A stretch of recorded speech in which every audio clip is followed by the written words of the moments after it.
সময় বিএনপিকে নিয়ে ষড়যন্ত্র হয়েছিল, এখনো বিএনপিকে নিয়ে ষড়যন্ত্র চলছে। এই ষড়যন্ত্র থেকে আমাদেরকে উঠতে হবে। এই ষড়যন্ত্র যদি মোকাবেলা করতে হয় আমাদের সকলকে ঐক্যবদ্ধ থাকতে হবে। ঐক্যবদ্ধের কোনো বিকল্প নেই।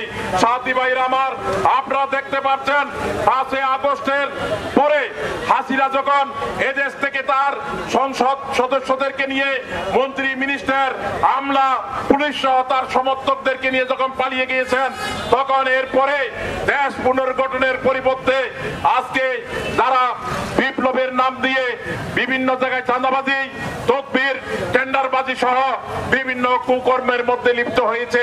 তাইলে আপনারা বুঝতে পারেন এই দলের প্রতিষ্ঠা আজকে 47 বছর, বারবার এই দল পরীক্ষা দিয়ে পাশ হয়েছে। এই দল বাংলাদেশ জাতীয়তাবাদী দল, স্বাধীনতা সার্বভৌমত্বের জন্য সব সময় পরীক্ষায় উত্তীর্ণ হয়েছে।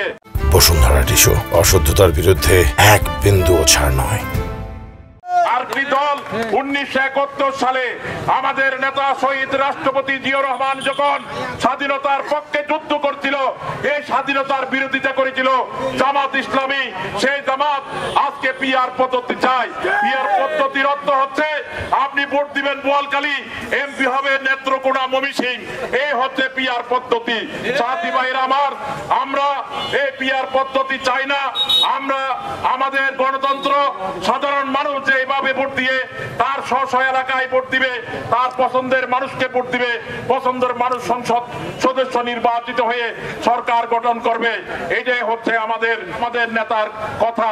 আজকে আপনাদের উদ্দেশ্যে বলতে চাই, যত ষড়যন্ত্র চলুক না কেন, আগামী ফেব্রুয়ারির প্রথমার্ধে যে নির্বাচনের রূপরেখ ঘোষণা করা হয়েছে, এটা কেউ প্রতিরোধ করতে পারবে না, কেউ রুখতে পারবে না।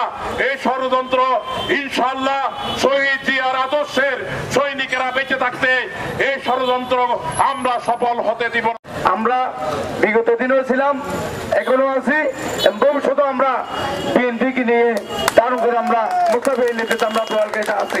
জিয়া পরিবার এই বাংলাদেশের মাটিতে ক্ষমতায় আসতে না পারে, সেই জন্য একটি মহল গভীর ষড়যন্ত্র লিপ্ত রয়েছেন। আমরা যারা এখানে উপস্থিত আছি, 17 বছর আমরা অত্যাচার, নির্যাতন, জেল, জুলুম, খুলিয়া, মামলা, মোকদ্দমা সবাই এখানে আমরা এই যে মামলা জড়িত ছিলাম, জেল গেলে আমরা সবাই গিয়েছি।